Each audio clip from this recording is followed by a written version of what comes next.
At a building, a warrior named Zayo steps in wearing armor and a massive weapon on his back. The venue is alive with people watching a large screen at the center. He rests his weapon on the table as the bartender welcomes him and asks how his hunt went. Zayo responds that only the feigned wolf's hide and fangs were worth any money. He drinks casually and asks if the event has started, which the bartender confirms as they turn their look on the screen. A spotlight shines on stage as the murder trial officially begins. In the upper seats, congressmen look serious as the results are announced that the votes are tallied. The votes are finalized with 300 in favor, 0 against, and 0 abstained. The motion to expel Sean, who is also known as the Masked Man, is officially approved by the council. Chairman Hishi identifies him by code name and cites strong evidence of past wartime massacres, adding that Sean's surprise attacks ruined diplomatic ties and triggered a food crisis in the northern region. Based on these offenses, he sentences him with death. However, due to his past contributions in repelling other world invaders, the Congress grants him leniency. He is stripped of his leadership titles, but allowed to keep his status as a special gray hero. As the Union's sole special gray hero, he is still required to return to the battlefield when needed. On screen, Sean silently accepts the decision as the audience watches. Someone at the bar reflects on how Sean once fought alone during the calamity and saved countless lives. However, others argue that the credit should go to Hishi and not just Sean. One man defends Sean and says he turned the tide of battle despite being outnumbered and never giving up. Hayes, one of the patrons, explains that Sean believes some heroes in the Union were unknowingly corrupted by an indescribable power, mocking him that he must have gone mad or just wanted to relive the days when he had power and admiration. The old man sighs and quietly disagrees with Hayes. Meanwhile, Joel declares that Sean may now leave with honor as a special gray hero. He adds that considering all the crimes committed, this is already extremely merciful. Sean lowers his gaze as unease flickers in his eyes as he silently looks at Joel and the congressman on the upper seats. Sean sits under the spotlight and wonders if he did not die in a surprise attack by the King of Night. He looks around and realizes this is the same place where he was betrayed and where the trial happened, wondering if this is the kind of vision people see before dying.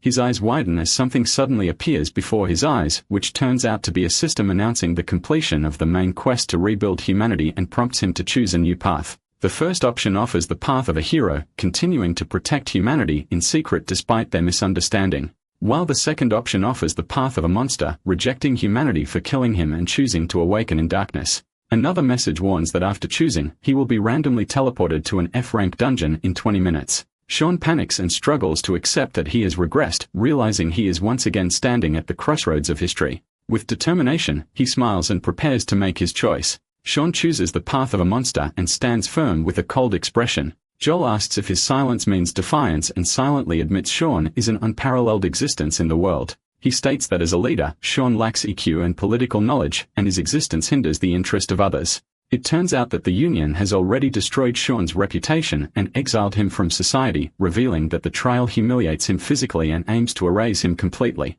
Joel declares that from this day on, Sean will become a harmless statue. He warns that any objection will be seen as proof that Sean is a threat who cannot control his power. Suddenly, Sean speaks up and calmly says he has an objection. The room reacts in shock as the sound echoes through the chamber. Joel smirks as Sean falls into his trap. At the bar, Hayes laughs and says Sean will never give up his power so easily, claiming that Sean is the kind of person who should be punished for all the suffering he caused. On screen, Sean declares that he relinquishes his special gray hero title, putting the crowd in stunned silence as the announcement sinks in.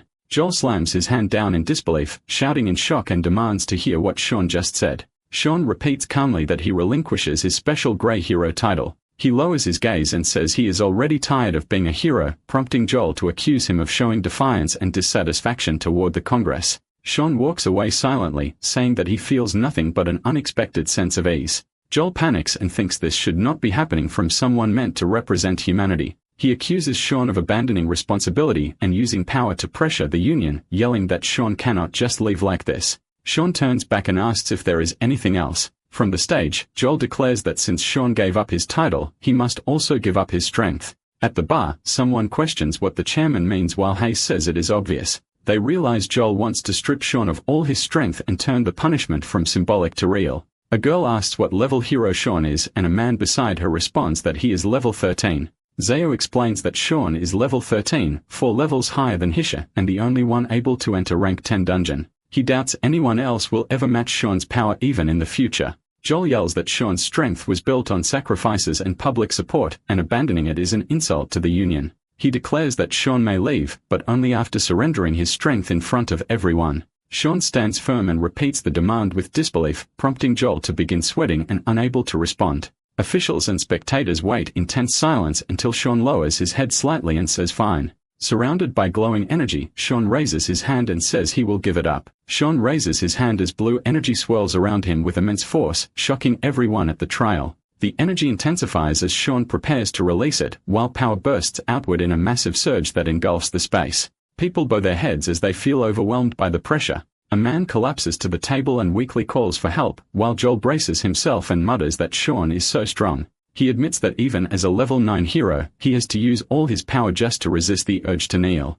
With cold resolve, Sean says that since they want it, he will return it. A massive surge of blue energy shoots downward like a beam. The energy crashes violently through the sky as thunder echoes above, erupting in light as the force slams into its core. Onlookers watch in awe until they start to panic as someone shouts that a supreme-grade monster must be descending again. The beam continues to stretch into the sky while lightning crackles at the point of impact and shakes the ground.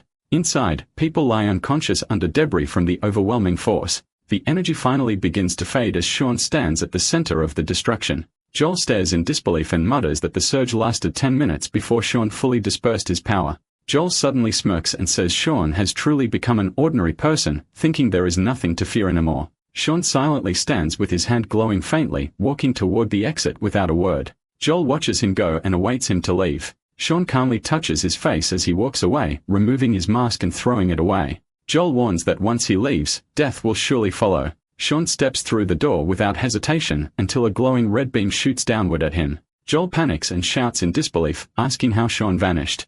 A system screen appears, confirming random teleportation and revealing as the hatching nest of the mother spider. A glowing portal pulses deep within the dungeon's stone walls. The captain of Team Cut Steel explains that the dungeon is classified as level 3, guarded tightly due to the appearance of monsters. He jokes about rumors of human-sized spiders lurking inside. A girl named Yui is reassured by her teammate, but insists she isn't afraid. Spearman notes that he is eager to earn money after recent struggles while another agrees casually. They acknowledge the significance of today's operation, which is being broadcast worldwide, which notes how rare it is for so many high-ranking hunters to gather just to monitor a single dungeon. The captain calls everyone to focus as the operation officially begins. The team prepares to enter, receiving a final order to proceed cautiously. The portal ripples with energy as the group steps into the unknown. The captain pauses and turns, sensing someone approaching. A single foot steps through the glowing gate, stunning Yui. Turns out that Sean emerges from the portal calm and unarmed. The other hunters whisper in disbelief, wondering who would enter a dungeon without equipment. Sean narrows his eyes, muttering that he's already forgotten what low-rank dungeons feel like.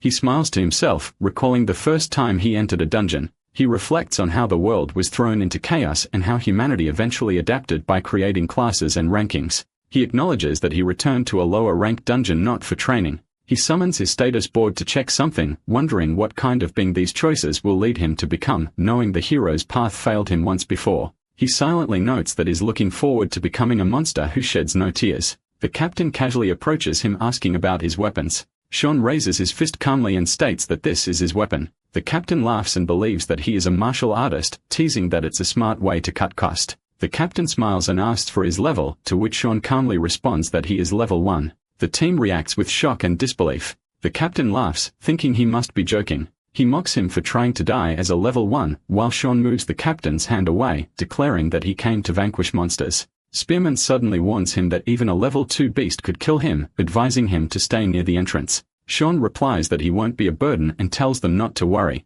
The captain shrugs and says he won't stop him from dying, but warns him to be careful when danger comes. The captain grins coldly and warns the newcomer not to expect help. The team enters the dungeon together, with Sean silently following behind. Yui glances back at him until a hunt starts, with Witch leading the fight with her fire blast, burning the massive spiders in the cave. The archer shouts a warning as another monster targets the captain, who is deflecting the attack mid-air as he faces the beast head-on. The captain confidently declares that he has it handled, while Spearman uses his spear to cut through the monsters. Meanwhile, Sean stands apart and calmly watches the battle unfold. Yui approaches Sean and comments on how hostile the captain was toward him, telling him not to take it personally as veterans tend to be harsh on newcomers. She warns that even one mistake could cost his life, prompting Sean to reply that compared to the past, today's hunters are far more prepared. Yui admits he talks just like the experienced union members seen on television, reflecting on how the new generation has improved through better training and teamwork. Realizing she hasn't introduced herself, she pauses, formally introducing herself as a healer.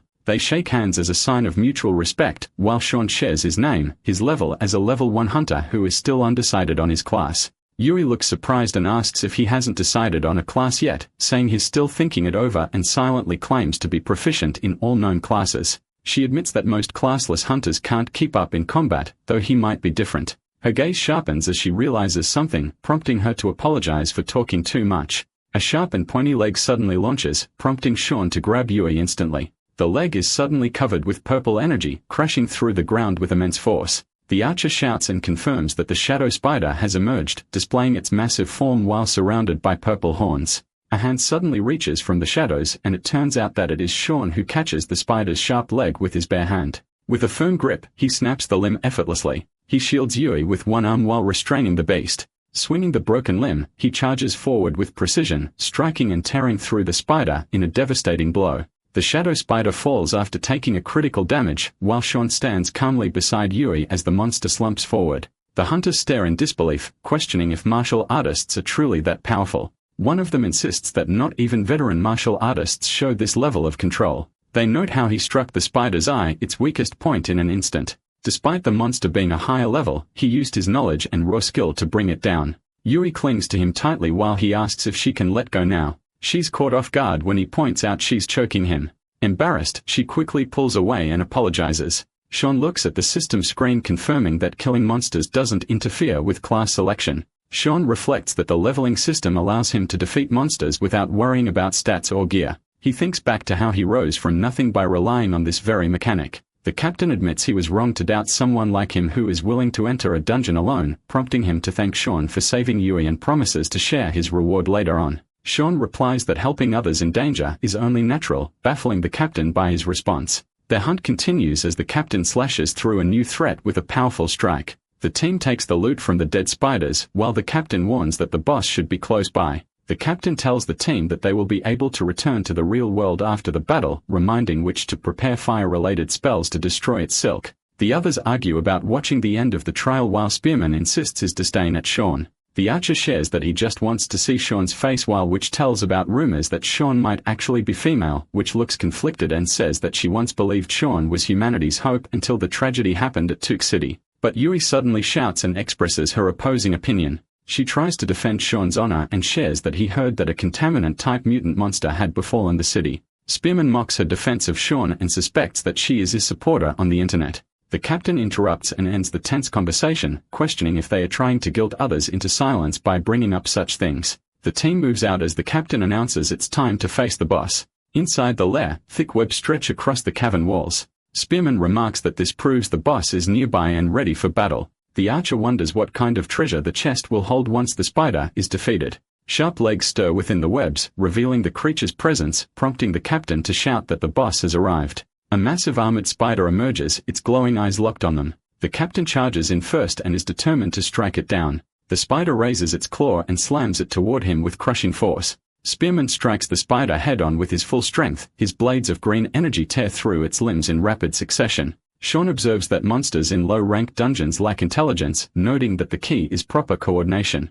He delivers a heavy blow, cracking the spider's shell, which unleashes a stream of fire toward the creature, prompting the spider to be overwhelmed by magic and physical attacks from all sides. Yui supports the captain in the sidelines as she gives him an extra buff. Flames erupt as the creature writhes in pain, prompting the captain to declare that as long as they cooperate, the fight poses no real threat. The captain says they'll divide the rewards fairly and include everyone's contribution. Sean silently questions why the dungeon was labeled as rank 4 when it behaved like rank 3. Spearman suddenly reports that the reward chest didn't appear, prompting Witch to sense something strange coming from deeper inside. A young girl suddenly steps into view from the shadows, confusing Witches as she stares at the mysterious girl's head wearing a space helmet. The captain realizes the reward chest was never meant to appear yet, declaring the girl is the true dungeon boss. Spearman confidently remarks that she doesn't look threatening, but her presence feels heavier than the spider. The dungeon boss with glowing pink eyes stands still behind her space-like helmet, walking in a staggering manner. With explosive force, she suddenly runs forward.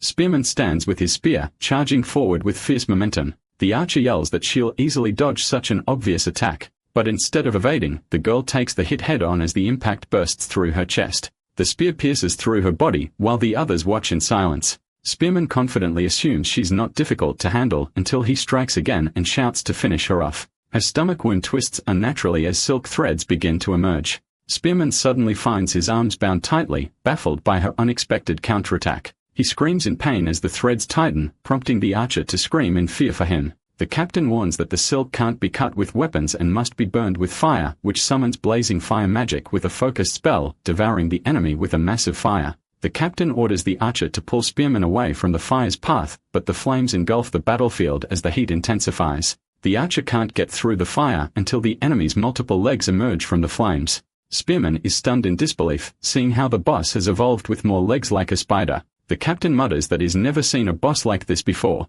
Spearman screams in terror until her foot suddenly kicks with unstoppable force, catching Spearman off guard. Turns out that her leg pierces through his chest, lifting his body effortlessly. The archer screams in rage, aiming his bow at her. Sean places a hand on his arm, warning him not to act recklessly. He explains that judging by her strength, he will experience the same tragic end as Spearman. Archer expresses his frustration while the captain tells that Sean is right. He asks how long until the portal opens, while Witch replies that it is 3 hours. The captain says their only chance is to stall while preparing to retreat. The girl's movements trigger a warning as the archer shouts, while the boss crouches again and prepares for another attack. The girl launches silk threads in every direction, while the captain braces himself as the threads slam into his chest. The archer yells out and strikes his arrows, while the boss shoots her silks, catching his sharp arrows. The archer and the captain are caught by the web, yanking them through the air. Something suddenly emerges from her stomach, which turns out to be sharp teeth. The archer screams in terror until he explodes into a violent mess.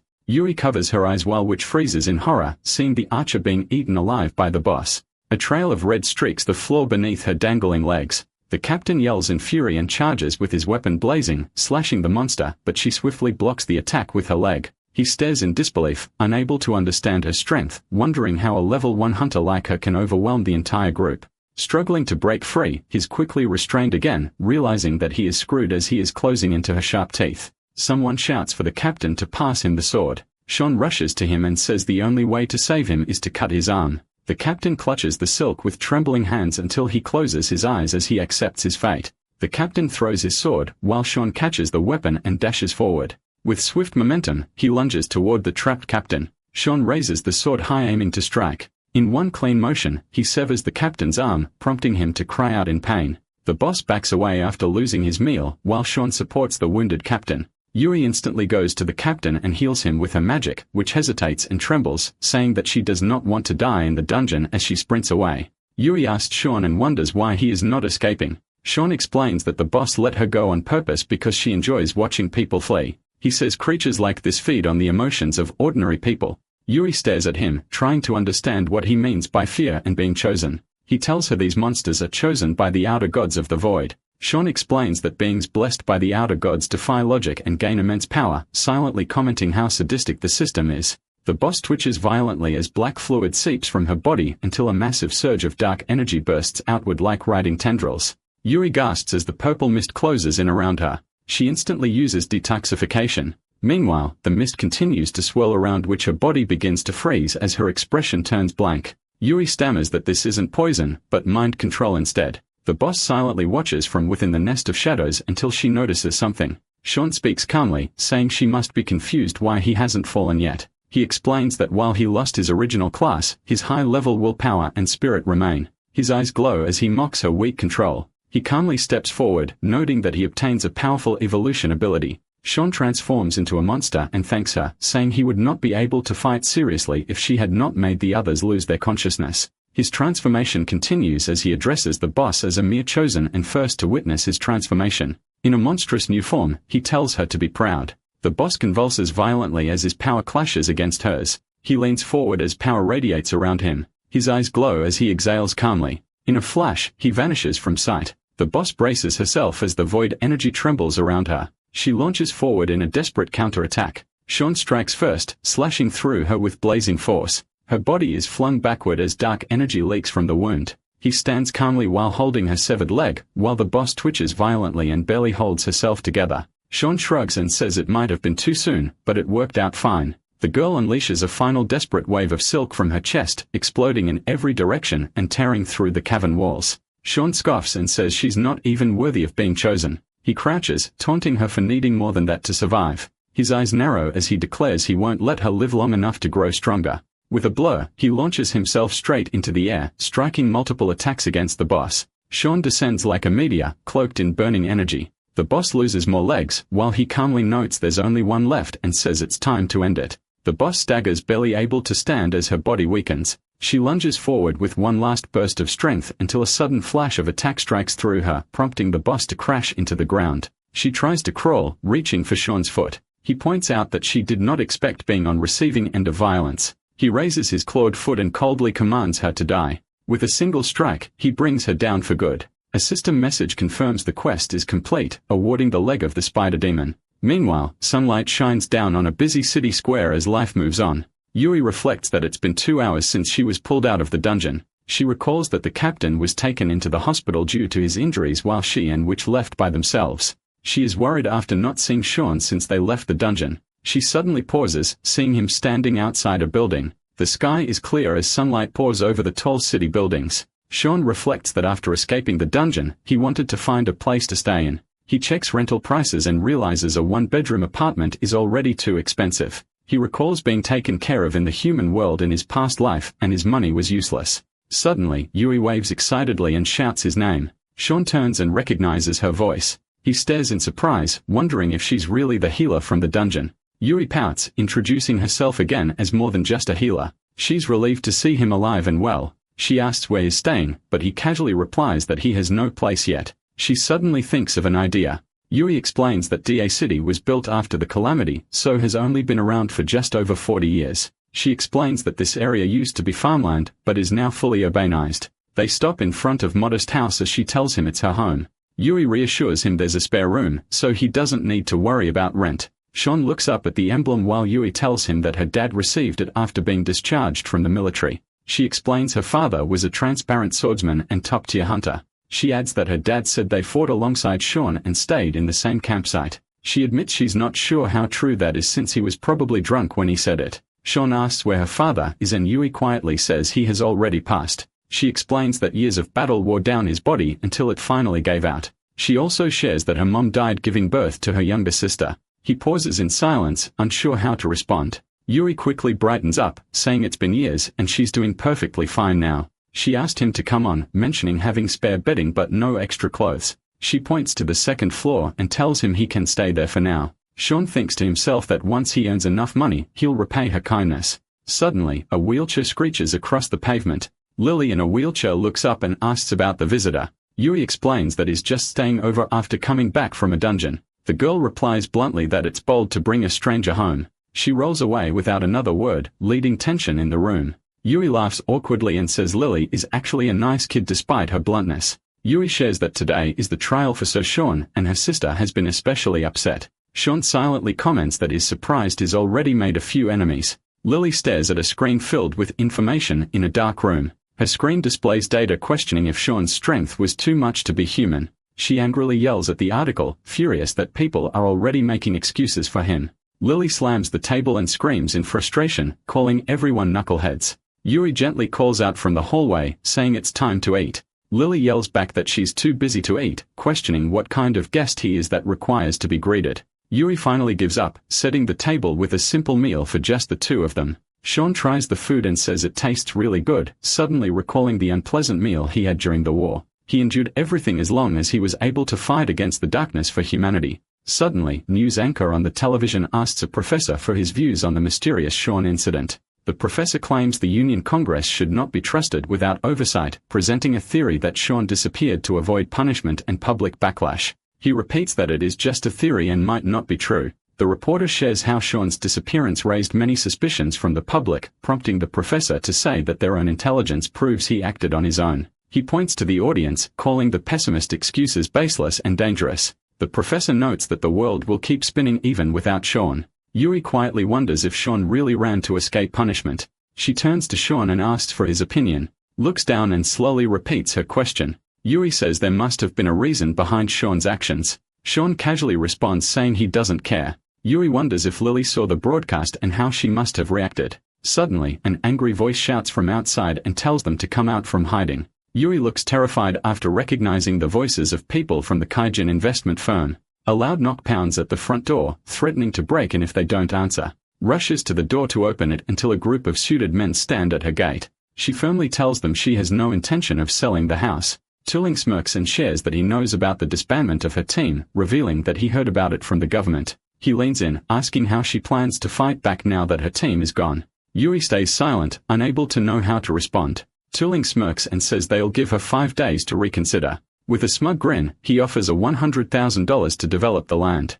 Yuri glares in disbelief, calling it a ridiculously low offer for such a large property. The man smirks and claims the land's value jumped from $3 million to $100,000 overnight. He leans in and questions if his offer is insufficient, knowing about her sister's situation. Tuling spots Sean approaching and asks who he is. He teases if Sean is her boyfriend and that she's into older guys. He extends his hand, introducing himself as Tuling Kanjuro, head of the firm's security. Sean calmly returns the gesture and prepares to shake his hand. Yuri panics and warns that Tuling is known for his psychic attacks. Tuling grins darkly, activating energy from his palm mid-handshake. A burst of violet force syrup says their hands clash. Sean's eyes sharpen as his energy pulses outward. Tuling dives in with confidence, ready to crush Sean's mind. He laughs maniacally, boasting he'll knock him out for half a month. But as he connects, he realizes something's wrong. Suddenly, he finds himself floating in a vast mental realm. He panics, unable to comprehend how a human could have such powerful mental strength. Frightened, he decides to retreat before it's too late.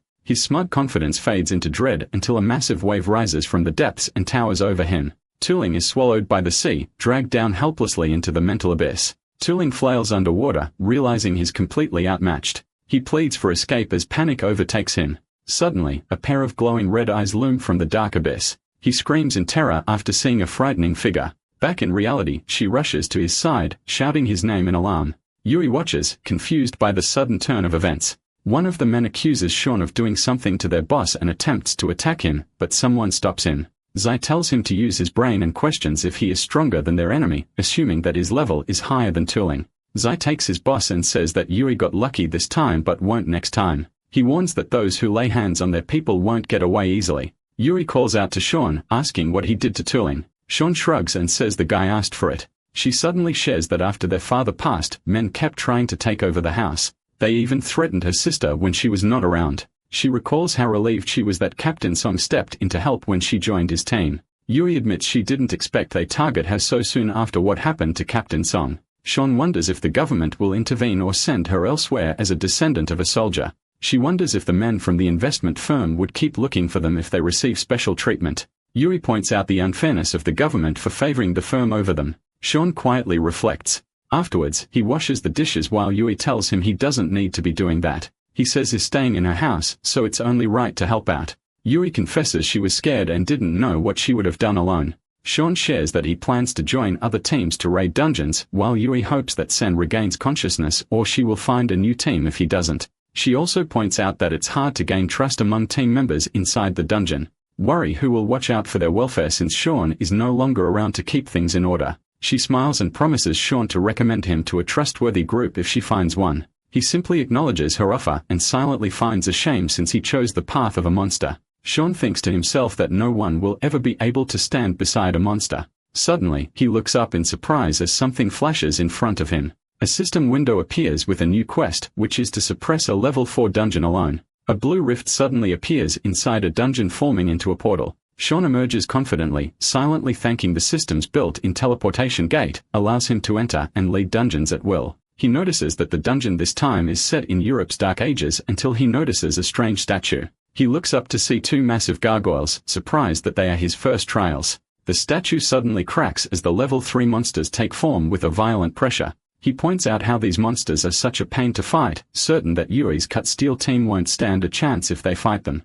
The gargoyles pounce at him until Sean grabs them by their necks. He transforms into his monster form and notes that it is a shame. He strikes, unleashing a violent slash as he declares it's unfortunate they encountered him. He walks away as if nothing happens. Sean steps alone into a massive cathedral while enraged gargoyles sit through the mist. A massive horde of monsters surrounds him inside the glowing cathedral. He displays his fearless grin and invites them all to come at once. The monsters charge from all directions, claws and fangs bared. The swarm descends in a chaotic spiral, blocking out the light. He plants his feet firmly as red energy pulses from his body. Dozens of enemies dive at him, forming a dense wall of death. He vanishes and reappears mid-air, slicing through several at once. His blade cleaves through flesh and wings, sending limbs flying. Another monster is split in two with a brutal explosive slash. Violence rains down as he stands tall, unscathed and drenched in crimson light. The cathedral floor lies shattered, dust lingering in the air. He slowly turns, radiating calm dominance as the last enemy steps forward. The lone gargoyle smiles and raises its claws, trembling slightly. With a smirk, he mocks its fear and wonders if gargoyles even feel emotions. He touches the creature's wings, ripping it apart with his bare hands. The monster is flung upward from the impact, crashing against a pillar. He watches coldly as his power carves through the battlefield. Finally, Sean meets the level 4 boss called the Warrior Gargoyle. He gazes at the boss and notes how human-like it looked for a monster. While looking at the monster's appearance, he declares his killing intent has only intensified. Meanwhile, at the cathedral's entrance, the door bursts open as someone dashes inside. A group of hunters appear with their weapons. Dust lingers in the air as they enter the dungeon. Someone clarifies with their captain that they were supposed to be the first one to enter the dungeon. The captain confirms it was supposed to be sealed for another week. A female fighter notes signs that someone had already cleared the area. She draws their attention to a shattered sword embedded in rubble, observing deep claw marks carved straight through stone, suspecting they were made by hand. The girl explains the gargoyle was torn like fabric by a person. The captain is stunned that it could have been done barehanded. A team member points toward the cathedral's upper structure in alarm. Everyone turns as light streams down from above, drawing their attention, seeing the boss impaled upright on crystallized spikes. The scene opens at the DA City Dungeon Inspection Bureau headquarters under a bright blue sky. A report slams onto the desk as someone shouts in frustration over an unaddressed mistake. Bureau Chief Arthur questions how someone has already cleared the dungeon without leaving behind a single monster.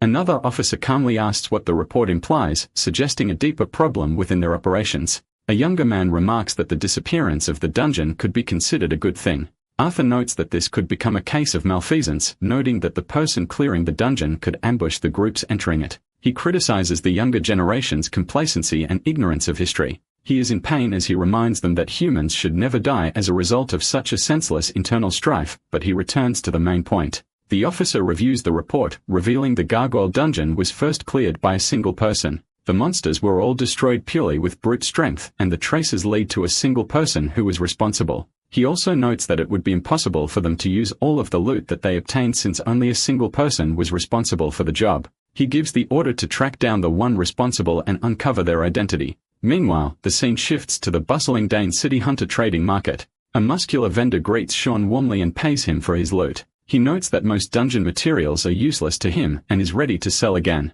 A quest completion screen appears, showing his reward and stat gain from the raid. He looks at the money with satisfaction, deciding to pay back Yui's house rent next. He suddenly overhears someone saying that 3,200 is too low.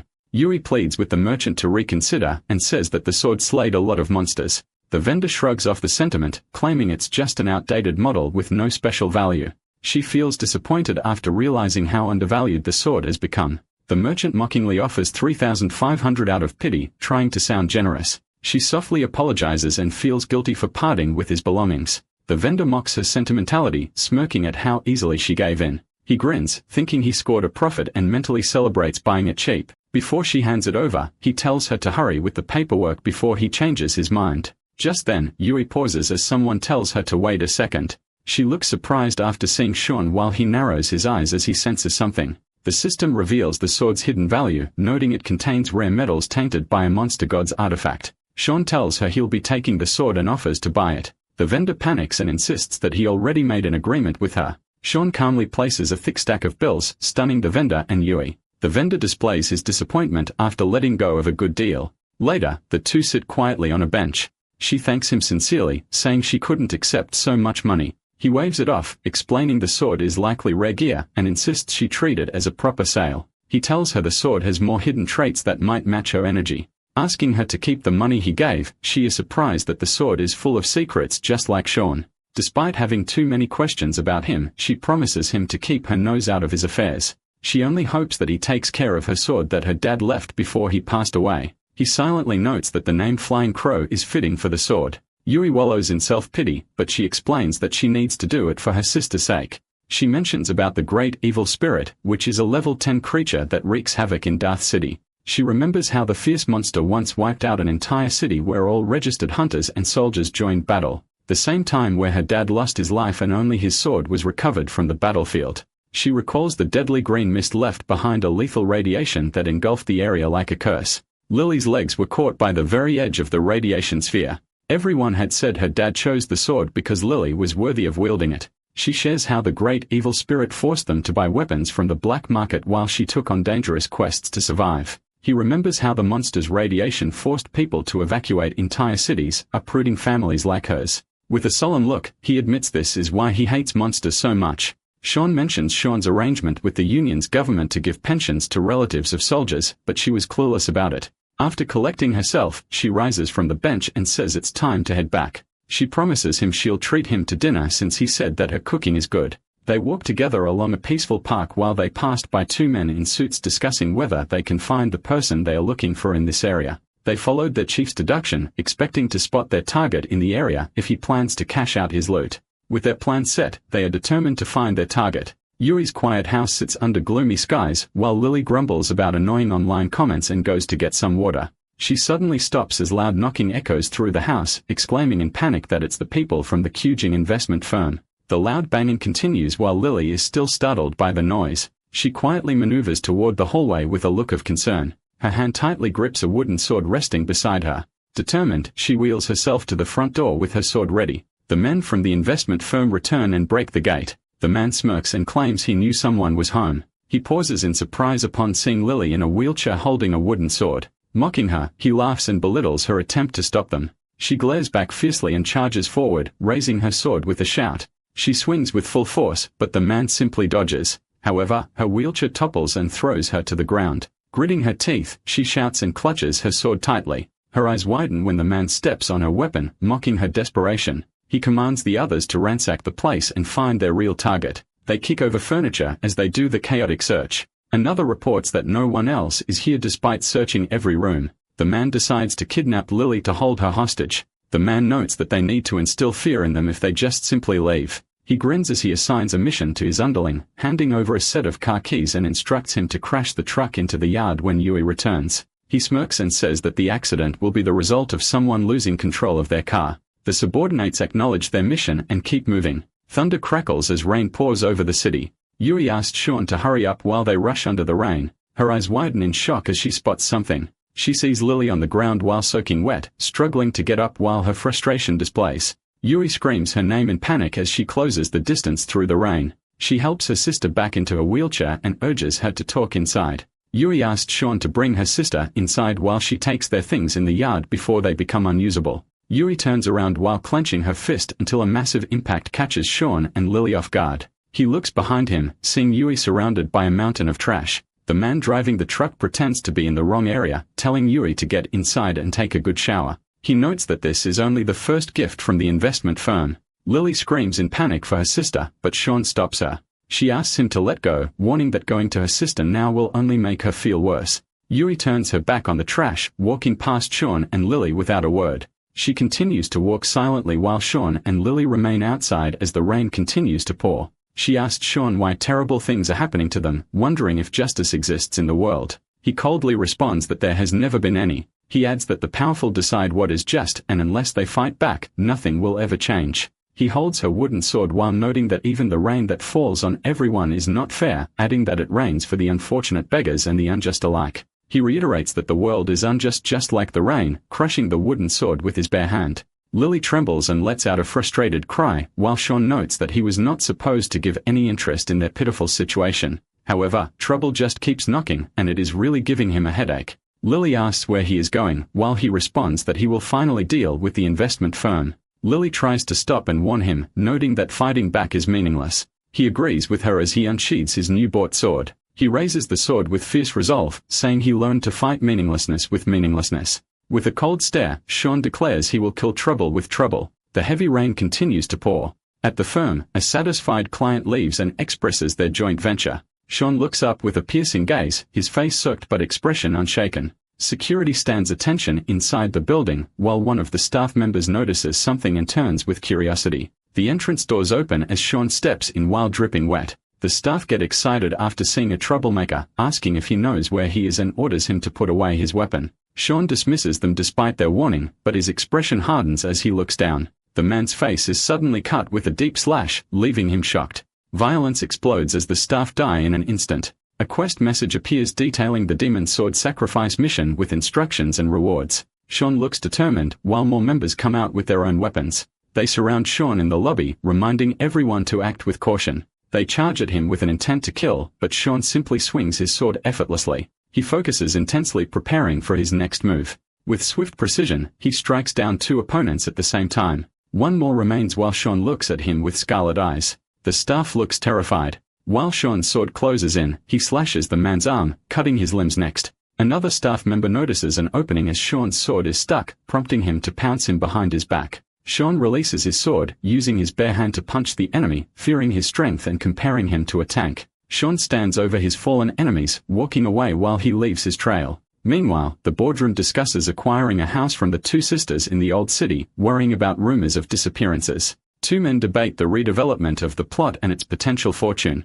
Their staff suddenly opens the door and warns them of trouble, reporting that someone enters their building and is killing everyone. The higher-ups learn that there's only one intruder, while one of them notes that they only act after finding a suitable target, avoiding high-level hunters or powerful people. He suggests they go investigate further, getting his axe as his weapon. The group walks down a hallway until they notice something. One member begs for mercy, but Sean does not care for his plea. The man falls while Sean's silhouette emerges. His dark and cold aura displays, terrifying the higher-ups of the firm. He convinces his companions to stand firm as they are level 4 hunters, prompting them to activate their powers. The hunters promise him to leave his corpse intact if Sean surrenders until someone informs his leader about who they are dealing with. Sean notes that it will be a hassle to continue in human form with 3 level 4 hunters. He presses the switch using his sword, shutting off the lights. They wonder if Sean is launching a sneak attack or a night stalker who gets stronger in the dark. Joseph confidently notes that darkness is his domain while he activates his night vision.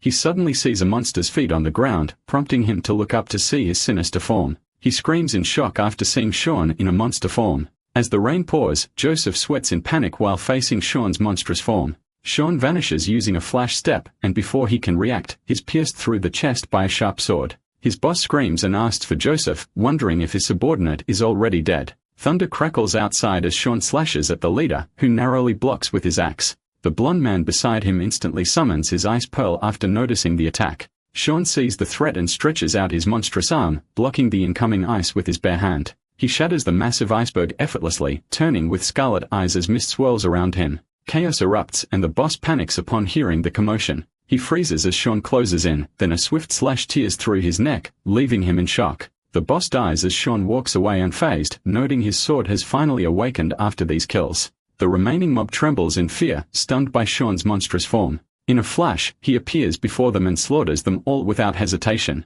Suddenly, someone shouts to stop the carnage. Scarface arrives, wielding his weapon. Sean senses he's a level 6 hunter. While Scarface hesitates, sensing a monster, but lacking the usual savagery. He wonders if Sean is a transformation-type hunter, though he carries a monster scent. Calmly approaching, Scarface remarks that a monster hunter hybrid like him would fetch a high price. He draws his blade and says it's unfortunate that the creature met him. Using a flash step, Scarface targets Sean's head and cracks his mask, impressed by his reaction speed. He confidently states that he already understands Sean's limit. With blinding speed, Scarface slashes all over Sean's body. Smiling, he notes Sean's vitality makes him hard to kill, but warns that his own attacks aren't so simple. He thrusts towards Sean's chest, but Sean narrowly dodges. Grinning, Scarface reveals it was a trap, quickly drawing a firearm and firing at Sean's head. He pulls the trigger without hesitation, blasting him at point-blank range. Believing his foe dead, Scarface plans to sell the corpse on the black market. But as the dust settles, Sean's head is still intact, leaving Scarface stunned. Scarface is in disbelief as Sean stands up, assuming that he predicted the attack before he sniped him. Scarface asks how he predicted the attack, while Sean simply talks about rapier pattern number 19. It is a swift and deadly technique that hits many enemies while minimizing damage taken. Sean reminds him that he created the technique for the sake of justice, but Scarface laughs at him and corrects him that it was Sean who created it. He raises his voice while noting that killing a monster like him should be justice enough. Sean mentions the homes and lives that their firm destroyed and calls them unjust doing. Scarface narrows his gaze sharply and dismisses Sean's intention, telling him that humans and monsters commit crimes. He insists that he stands on the side of justice and prepares to kill a monster like Sean. He charges forward while Sean acknowledges his remarks. He summons massive spider legs from his back as he serves justice himself, surprising Scarface with his counterattack. He dodges the sharp legs, baffling him by his special attack. Smashes him multiple times, causing immense pain to Scarface. As the thunder crumbles, Scarface only realizes that it was a sneak attack. He asks Sean what kind of monster he is. Sean raises his sword, tells him he already told him who he was. He slashes the enemy without hesitation, letting his sword absorb his remains. A system prompt displays the Flying Crow's sword, which is a cursed blade that releases a deadly wave of scarlet energy that can tear the earth. Sean acknowledges the sword's name, noting that its appearance doesn't change much, but he can feel its heartbeat. It's a perfect match to have a demon blade and a monster with both unlimited growth. A surviving staff trembles in fear after witnessing the tragic event. Sean looks at him in silence while the man begs for mercy. He simply raises his sword, commanding the Flying Crow to attach. A massive scarlet beam emerges, devouring the staff as he screams in agony. The remnants of Sean's attack bursts out of the building, shocking the SWAT team outside. A soldier reports to Commander Jong that the building is already surrounded and ready to enter at any time. Jong tells them to stand by so they will not endanger any innocent people nearby. Silently, his disdain displays since he knows that none of the people in the building are innocent, but they are the government's responsibility. His gaze narrows while hoping for the troublemakers to face the punishment that they deserve. Suddenly, the soldiers shout an alarm about someone exiting the building while Sean returns to his human form and casually walks out. Meanwhile, Yui is shocked after learning that Sean went to the investment firm alone, prompting her to grab the umbrella instantly. Lily tells her sister to wait for her as she wants to go with her too. Yui walks under the rain until she pauses for a moment. A soldier stops her and asks her to confirm her identity. Yui confirms while the soldier informs her that they need her cooperation. He takes out an image of Sean and asks if she recognizes him, prompting her to widen her eyes in shock. She panics and asks if he is still alive, to which the soldier responds that he is more than alive. At the City Defense Squad's private prison, Sean is being detained. Jane observes on the other side and notes that Sean still hasn't told them who he is or where he is from. The officer confirms even though Sean gave his full name and confessed to the attack. Sean seems like a ghost without any public records, as if he evaded all government surveillance. The officer also reports that he is connected to Yui, and the Dungeon Monitoring Bureau is also looking for a so-called dungeon thief. Jong finds the information interesting and asks for Yui's identity. The officer reports that Yui is a level 2 hunter and her dad was a level 5 hunter, sharing that her dad served in the army and lost his strength after sustaining numerous injuries. He could become a government official, but he declined and died during the Great Evil Spirit incident where his youngest daughter became disabled. Yui informed them that she became acquainted with Sean while exploring a dungeon where he suddenly appeared out of nowhere. Jang also learns that Sean attacked the investment firm because the mob terrorized the sisters. Someone suddenly comments how brave and dependable a swordsman Sean is. Jang acknowledges Arthur's arrival, who asks the commander to enter the room and ask Sean themselves. The officer is confident since Jang and Arthur are level 7 and 6 respectively, who are the strongest fighting force of their city. Jang slams the door, catching Sean's attention. He looks intently as if he recognizes him. The commander instantly notices his gaze, realizing that Sean is looking at his uniform as if it brings him a nostalgic memory. The commander holds the report as he calls him by his name. He sits down and assumes that Sean knows the consequences of his crimes. Sean will either be sentenced to death or join the Palace of Redemption to repel the demons to repent for his crimes and re-enter human society. Jong silently notes that no one returns from the Palace of Redemption, and he needs to survive thousands of battles to pay for his crime. Sean lowers his head and clarifies that repelling demons on the front lines is a form of punishment for them. Jang asks Sean if he has been to the front lines before, to which he confirms not as a soldier, but in some other capacity. Jang and Arthur look at each other in silence, prompting the commander to check the few people who survived the front lines so they can confirm Sean's identity. Jang reveals that they share a common experience since he and Arthur served time in the front lines before as well. Arthur shares his experience and notes Sean and the other heroes who established the front lines before. Jane points to the medal that Sean awarded him before, but he admits that he did not really get closer to Sean. Arthur slams the tables and argues that Sean should understand that humanity's state of peace was hard-won since he also fought in the front lines, especially since Sean was part of the Congress. Sean remains silent as he lowers his head, while Arthur asks if he understands in a terrifying tone. He notes that Sean's ability to enter dungeons at will without any trace will cause massive societal unrest. Sean keeps silent while Arthur and Jang wait for him to respond. Zheng tells him that his lack of cooperation is futile, hoping that he tells them the truth before they send him to the federal capital, who are not so gentle as them. The officers walk away after not getting any helpful information. Sean quietly expresses his disdain to see the federal capital again, noting that it is impossible just yet. A main quest suddenly emerges about the rebirth of the great evil spirit, revealing that its remnants remain within the bodies of those infected by its radiation and will be reborn in 72 hours. The quest objective is to eradicate the new disaster-level great evil spirit, and the reward is its core. Disaster-level monsters can be as high as level 13 and as weak as level 7 or 8. Sean knew this was going to happen since the great evil spirit was able to find a fully infected hunter as its host not long after his trial.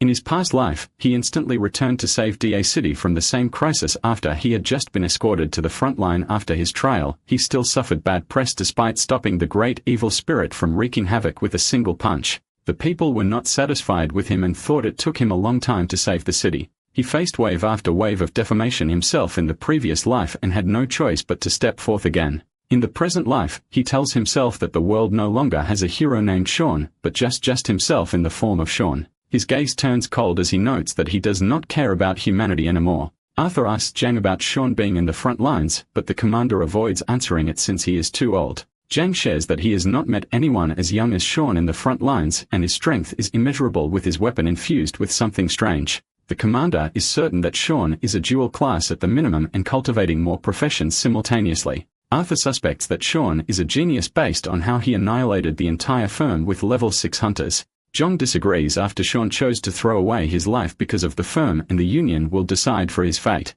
Arthur agrees since the Union was the one who put Sean on trial, and Sean is nothing in comparison. At the federal government, humanity was able to rebuild its cities despite years of darkness. Xing City, the federal government's capital city, arose as the scientific city of the future. The boardroom expresses their anger towards Sean for violently killing dozens of people in one night. Joel looks at his photo and notes how young and talented he is after committing his crime. One of them expresses his fury and calls for the harshest punishment. The official is determined for a public execution to happen since the investment firm was his money tree in DA City. Joel understands his frustration and asks for Sean to be sent to the front lines, shocking the official that it won't be a public punishment. He worries that he would not get the businessman's favor in the future if he doesn't use flashy means to punish someone. Joel stops the discussion and suggests they talk about more important things. His anger suddenly displays after there is still no information on Sean, prompting the boardroom to quiet down. Joel notes that someone can't just disappear without a trace, and he must be hiding somewhere on the earth, asking if they are hoping that the enemy will just ambush them out of nowhere someday. Officers ask Joel to calm down since Sean is currently powerless and poses no threat to them. Joel's anger intensifies and questions if he is really powerless after disappearing before their very own eyes. One of them notes that they all felt the surge when Sean relinquished his power, not to mention the smear campaign they did which made people hate him. Joel calms down while silently noting that nothing will stand his way any longer after claiming the highest position in the Union as the chairman. The benefits and authority are finally within his reach after removing Sean in the picture. Joel clarifies that Sean must be under their control and proceeds to the next topic. Zaya reports that demon appearances have increased to 32%, which is the first time since the Union was established. Joel feels disappointed after the hunters are unable to maintain the suppression. Official looks shocked, questioning their decision to banish Sean. Joel snaps and asks the officer if he is really questioning their joint decision. The officer cowers in fear and tells him that he is not questioning anything. Joel erupts as he feels like they are saying that they can't survive without Sean. Orders for the elite soldiers to be dispatched to fix the suppression of monsters, but Zayo opposes since the defense squad should be reserved in the cities to defend against any dungeon breaks or disaster-level demons. One of them accuses him of not giving up the profits that come from the city defense squad, pointing out that the equipment is from his family's business. Zayo accuses him of slander until Joel slams the table to break the tension. He orders to dispatch the soldiers since dungeon breaks rarely happen anyway. Joel also orders to bring Sean to Xing City to make him a perfect example. Meanwhile, at the DA City Defense Building, a soldier escorts the sisters and tells them that they will appear as witnesses in court. Lily lowers her head and clarifies their roles as witnesses, to which the soldier responds that it is for Sean's trial, whom she describes as a heinous criminal. Lily asks how Sean became a criminal when all he did was deliver punishment to the firm. The soldier insists that murder is still wrong regardless of motivation. Lily raises her voice and questions if the people Sean killed were upstanding citizens. She turns to the soldier and tells her how many people's lives and homes the mob destroyed, and they should be called as criminals instead. Jong suddenly appears and agrees with Lily that the mob deserve to die, surprising the soldier. Lily expresses her frustration, while Jong hardens his face as he notes that it is up to the Union to decide. Lily insists that they should have put the mob to trial before, but Jong responds that someone must be sacrificed first and bear the burden before justice is served evenly. Lily asks if he is saying that resisting the darkness is futile, prompting Jong to pause momentarily. He responds that to resist by herself is futile, causing Lily to clench her chair in frustration. She lowers her head after realizing that resisting is wrong. Lily can't help but scream as she accuses the world's very existence to be wrong. Yui feels bad for her sister and silently notes that she has experienced the same helplessness that she can't speak up. Lily lowers her head again and asks her sister to go home, while Yui obliges without hesitation. Jang mutters and wishes Lily could stand, prompting the soldier to ask what he means. He notes that anger can be a source of strength, which Lily holds a very powerful amount of, wishing that he had the same level of emotion back in the day. The soldier silently notes that Lily's rage can only do so much since she is a cripple. Back at the sisters' home, Yui asks Lily to rest while she cleans up their yard and thinks of a way to save Sean. Lily lowers her head in silence until she looks up with her determined look. Alone in the living room, she moves her feet and feels determined to bring the light to those in darkness. Her feet wobble as she thinks about those that can't be reached by the sun, believing that the sun does not need to exist as she manages to stand up on her own feet. Despite her feet shaking, she tries to walk slowly. Yui returns with a trash bag and tells Lily that she forgot about their messy room. Her eyes widened in shock, seeing her little sister standing. Lily's aura changes as energy swirls around her hand and tells her sister to go.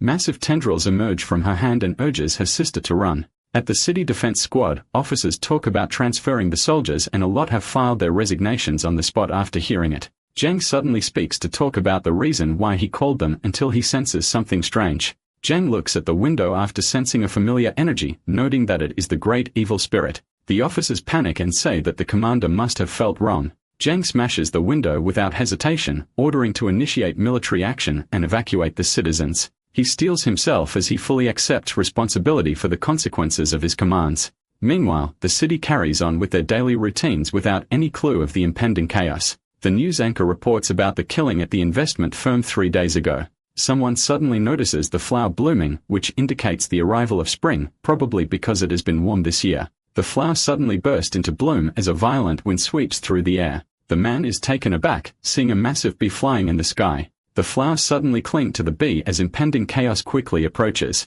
The traffic light turns green, while the people cross casually. The guy tells his friend to go already, but he stands still and does not respond. Suddenly, vines emerge from the man's eyes, revealing that the monster has taken over his body with flowers growing from his eyes and mouth. His friend screams in terror as he slowly vanishes. The petals float in the air while someone finds it pretty as she catches them. The woman is in awe as people run in panic. A massive vortex of petals swirl violently through the city, forming multiple masts around it. Monsters in flower form emerge until a hunter tells everyone not to panic as he saves the day, prompting the civilians to celebrate. The hunter swings his sword, striking a powerful explosion toward the monster. He confidently notes how easy the monster is to defeat until he notices a green mist on his side. His arm suddenly turns into vines and wonders if the monster is infectious. Another hunter recognizes the infectious radiation as something very familiar, noting that it belongs to the great evil spirit. More hunters arrive while one official questions how monsters appear suddenly in great numbers. He calls Jang and points out that the infected have neither begun to rot nor dissolved into pus and have rather transformed into human flowers. Silently, he notes that the great evil spirit's unique characteristic to destroy everything is evident. John lands on top of the building and notes that calling them human flowers is a fitting description. He warns them to be cautious as demonic evolution far exceeds their imagination. Jang orders them to take charge of each street and warns them not to get infected. The officers disperse while civilians scream for help as they escape the monsters that are devouring them without hesitation. Jang shouts at them to get down, telling the civilians not to block him. He takes a deep breath as flames suddenly form, unleashing a massive fire dragon from his mouth. The civilian covers his head in a panic as fire burns over him, devouring the whole stretch of the street. One civilian notes that they are already saved until burnt petals land from the air. He is suddenly infected as he screams in pain, turning him into a human flower. Jang is shocked that even the ash carries the great evil spirit's infection. The streets are rapidly covered in plants surrounded by human flowers after getting infected by the evil spirit. Arthur describes the situation as a verdant hellscape. While massive vines crawl around the barrier, the soldiers gather and warn not to use any fire-related power against those who are infected. Jang tells them to prevent the infection from spreading instead until Arthur arrives and asks the commander what is going on. Jang simply responds that it is a disaster, while Arthur confirms that the evil spirit has returned, but he does not know how. Jang responds that it is because of immorality, explaining that it is similar to a jellyfish that restarts its aging process once it reaches maturity as long as it does not die. Jang notes that it was only recently discovered, and they just need to call the medium that the immortal monster leaves behind after its defeat. He explains that the great evil spirit's radiation causes humans to mutate into strange and more dangerous beings. Arthur expresses his frustration and calls them pests, prompting Jang to question what he means. Arthur explains that the case officers were ordered to treat the radiation sickness and eradicate the traces of the evil spirit. He reveals that the officers disregarded the order after Sean left and did not get the victims treated, prompting Arthur to get even more frustrated. Jang asks Arthur to find out what is the current situation with the radiation and how far it has spread at this point and where the strongest energy fluctuation is. Arthur worries about Jang as he senses that the commander plans to deal with the evil spirit alone. Jang notes that he can't feel any level 8 and above monsters in the city, assuming that the evil spirit is in its infant stage and not strong by itself. Jang explains that they have to act fast and not wait for one more day, leaving Arthur speechless. He warns Jing to be careful and promises to send the data from the monitoring bureau immediately. In Qing City, news breaks about increasing the strength of their frontline with the purpose of ensuring the safety of the Union's people. So the parliament has decided to shift a part of the defense force from local cities to the anti-monster frontline. The reporter suddenly receives urgent news, her expression turning to panic. She reports about a disaster-class monster appearing in DA City. Meanwhile, the city is already covered in massive vines, while people online comment about the city's situation and look for Sean, who should be dealing with the disaster. Commenters express their hate on Sean and expect that he will arrive anytime soon. Someone even posted images of the situation with instant reactions from people online. The person posted again and causes panic as they are informed that the situation is not under control and reveals that they are dealing with the great evil spirit. They also inform the public that Commander Jang is heading straight to where the great evil spirit is alone. The news anchor reports that the disaster-class monster is only at level 7 and highlights the commander's higher level. She notes that they are about to show the viewers the live situation in the city covered in overgrown vines. Commander Jang runs through the street, outrunning the vines with his immense speed. He suddenly stops looking at someone's silhouette on top of the flower. Jang is shocked to recognize the person above, which turns out to be Lily. She greets Jang with her appearance, while the commander notes that the monster's tricks are useless. He recalls that most monsters mimic symbolic figures to lure humans and worship them. Arthur warns Jang that he is now facing the reincarnated great evil spirit and reminds him not to be fooled by its ladle-like appearance. Jang acknowledges his warning, while the commander did not expect that Lily would transform into a monster instantly. Lily asks if he regrets it, while the commander confirms that he does. Lightning crackles around the overgrown vines, while Jang charges at the monster and expresses his remorse for not killing her when he had the chance. His blazing streak of energy shoots upwards, striking the monster with full force. He manages to cut its head, all the cameraman records, and sees that the monster did not have time to react. Jang floats in the air, shocked that his attack had no effect. The monster regenerates instantly, telling him that his attacks are useless. The monster is good as new, shocking Jang on its rapid regeneration. The cameraman is in disbelief by the monster they are up against, while Jang charges again to make another strike. He launches multiple lightning beams, piercing through the monster's body, but she simply regenerates again. Lily questions if this is all he can do, rendering the commander speechless. He instantly steps back, feeling an enormous threat earlier. Lily suddenly appears behind him and questions if it is the fastest he can go. He reacts quickly and escapes, realizing that she is faster than him. Lily sneaks behind him and insults his level, prompting Jane to bolt away from her. She catches up to him and notes that the victims will all die before he can do anything to save them. Jane continues to bolt away through the streets, prompting the cameraman to express his shock. They realize that the monster is not really fast. Instead, she trades places with other plans to catch up to the commander. Arthur slams the table and urges Jane to fall back as he is no match for the monster. He reiterates that the monster is not something Jane can kill alone and their efforts are just futile. Arthur suggests that they need large-scale weapons and nuke the whole area. Jen looks at the situation, telling Arthur that he can't escape from the monster. He grabs his coat, gently putting it on the ground. He picks the medal from Sean, grinning as it boosts his morale. Lily smiles as he finally realizes that he can't escape from her like a trapped beast struggling to survive. Jang's energy crackles as he disagrees with her, charging his power as he prepares to go all out. He screams as he summons his second reincarnation until a massive scarlet beam hits him from the sky. The cameraman wonders if Jang is planning to use all of his power until his last breath, but Arthur knows that the commander is burning his life force away to reach a higher level through limit breaking. Arthur screams as he tries to stop Jang from breaking his limit, while Lily notes that a level 7 hunter can level up to 8 once he maintains his energy at the edge of overdrive collapse. This will take a toll on the hunter's physical body once the limit break ends, asking if she is right with her analysis. Jang displays his sharp gaze, launching himself with full force. Lily tells him that his attack is still useless. Jang crashes through her, shocking the monster after his fist hits her faster than she thought. His powerful energy surrounds him, noting that he is infected, but the thunder pulses kill them, which is a never-ending cycle. The cameraman becomes excited after seeing that Jang is winning, but Arthur notes that the great evil spirit did not get hit. Turns out that the energy fluctuations did not disappear, and it is getting stronger on the contrary. Arthur notes that the commander is no match for the great evil spirit, prompting the officer to ask what they should do. Arthur mentions Antaeus from Greek mythologies who has unlimited energy surges as long as he is on Earth. He notes the grey evil spirit is the same except that the infected humans are her energy sources. She is one, but also 10,000 at the same time. The officer repeats the phrase until suddenly notices something. The energy level rapidly increases and has reached the highest energy level of the red secret domain. Arthur panics that it has turned into a level 9 disaster and the energy growth is way too fast. Dar City is officially doomed. While the evil spirit is in disbelief that a human hunter had to burn their own life force to reach their maximum power, she notes that she dreamed of becoming a strong fighter like Jang to sweep through anything his way. She questions why he had to sit in silence and let many people suffer injustice, eager to learn the answer. The human flowers rush toward her as she questions Jong's lack of action, while the evil spirit absorbs her energy sources. The soldiers are losing control of the barrier, unable to hold it back any longer. The human flowers noticed something while the others continue to march toward the evil spirit.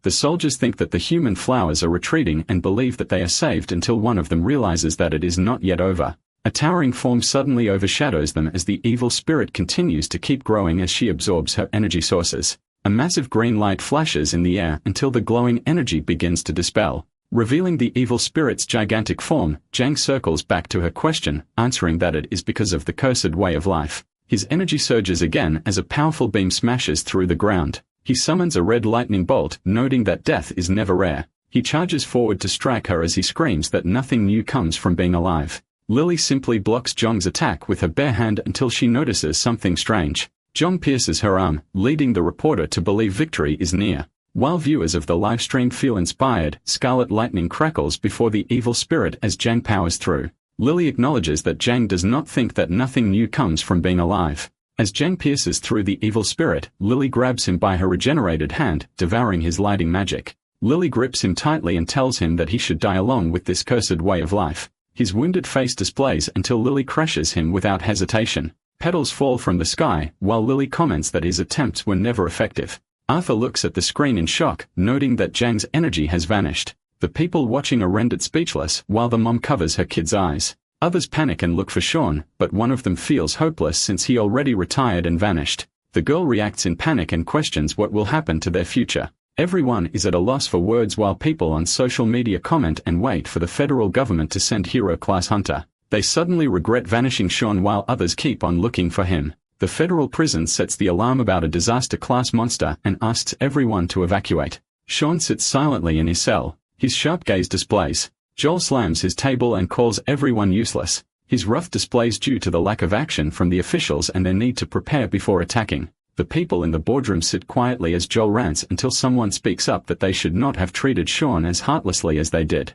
Joel is rendered speechless, prompting him to fall to his seat. The official proposes to use nuclear weapons to bomb the city and kill the monster. The others try to convince Joel and note that they only need to sacrifice a small amount of people anyway. Their sinister smiles display as they convince Joel, and the survivors will sing praises about how he saved an entire city. Joel displays his shock until someone urgently reports to the chairman that something is heading over to the battlefield. Joel clarifies if it is the hero-class hunter that they sent, but the officer learns that it is something that is shaped like a human. His shock displays after hearing from the report that it is a monster. At the City Defense Force private prison, a massive tear appears on the roof. The officer is shocked on the floor while someone rushes to check on the situation. He asks his colleague where the prisoner is while he responds that he escaped through the roof. Back on the battlefield, a soldier notices that Jong's lightning is gone. He warns that the plants are coming again, while the others escape in panic and shout that they don't want to die. The squad leader stops them, charging through the human flowers with his spear as he risks everything.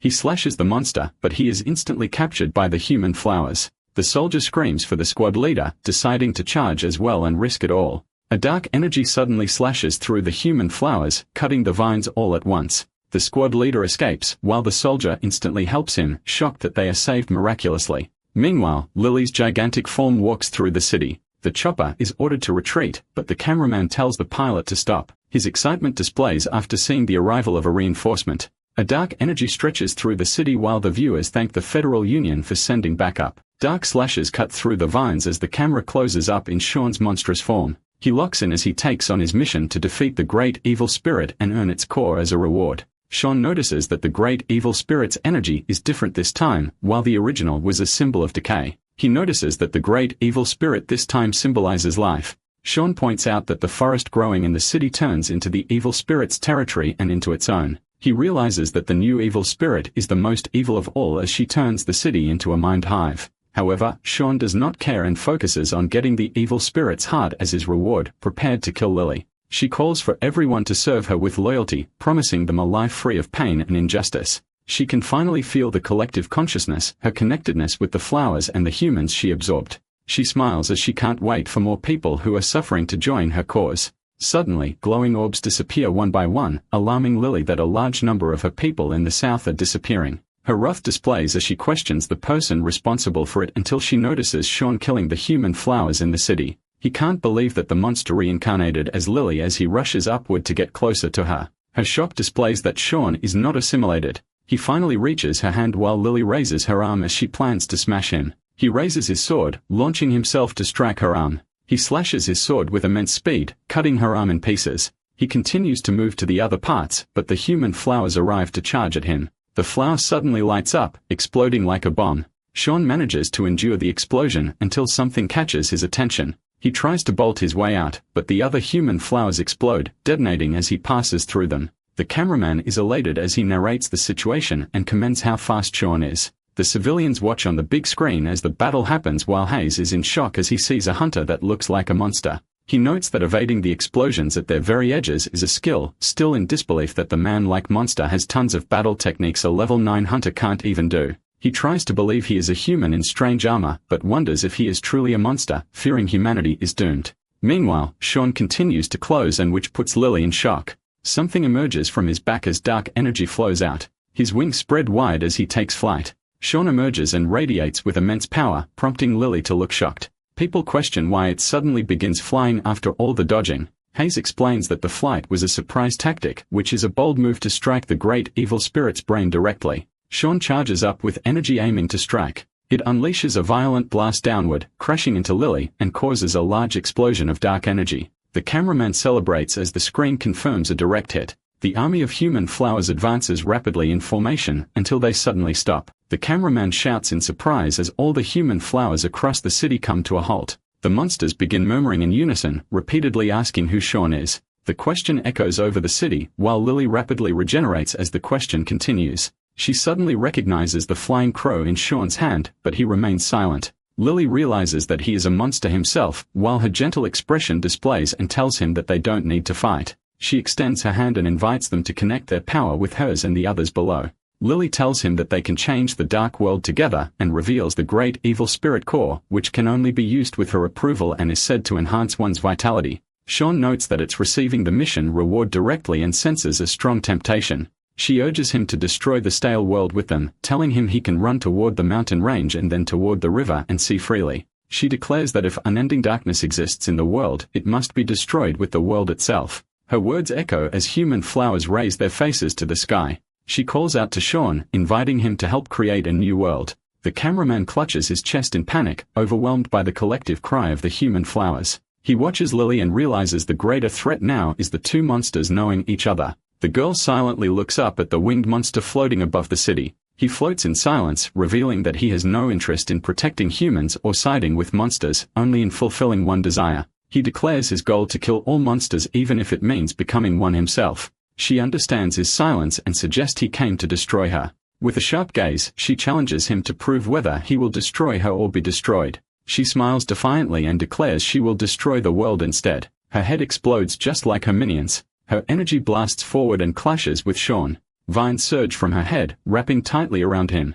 Lily braces herself as green vines spiral violently. Her rage and eyes glow as she unleashes her power. Sean resists the entanglement as his wings deactivate midair. He suddenly activates spider-like limbs and lashes out with brutal force. Lily opens her mouth in a desperate assault. She recoils in pain as he charges forward. With wide eyes, she struck again from behind. Sean recalls slaying countless giant-sized creatures in his past life, knowing they only die if the real body is found. He deduces that if the brain isn't the core, then the real body must be elsewhere. His eyes lock onto her lower back, raising his red blade and charges forward. He strikes Lily's lower back, targeting the suspected core. Red slashes pierce deep as the impact explodes through layers of vines. The vines pulse wildly in response, struggling to contain the damage until a burst of green light erupts from her back. He continues to slash the vines until the surge of green explosions almost engulf him. Sean pushes forward through the storm with resolve. He charges through as the clash happens while his blade carves forward. Layers of vines peel away, revealing a glowing blue core. His eyes widen with realization as he exclaims that he's found her body.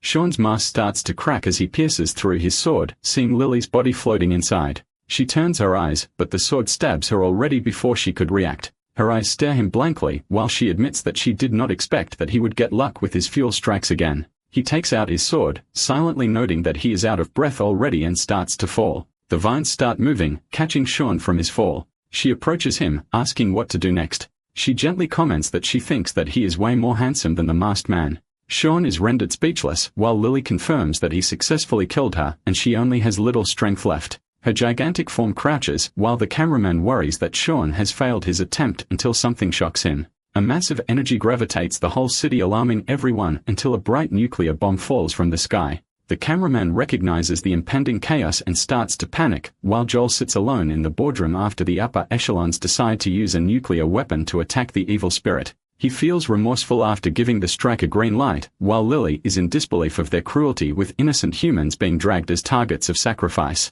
She says she wants everyone to see it before she dies, while Sean looks up intently. She tells him that she wants everyone to see the true colors of the people who bullied the masked man in the federal prison. She closes her hideout, then proceeds to absorb the energy from her human flowers. Lily stands tall as she raises her hands, turning them into a branch until she transforms into a massive tree. The nuclear bomb closes in while people look up with resigned expressions. The bomb crashes through the massive tree, absorbing the impact as everything nearby, including the human flowers, vanish. The vines throw Sean away from the impact, his face filled in disbelief as the vines form to shield him. The massive explosion finally erupts. Debris sent flying while the soldiers keep the barrier up. The civilians question if it worked, while the massive tree is covered in smoke until it clears up and shows that portion of the tree is burned down. Meanwhile, the officer informs Arthur that the energy signal is gone as the disaster is successfully eliminated. Arthur clenches his fist and tells Jang that DA City is already saved. The late commander's coat floats in the battlefield.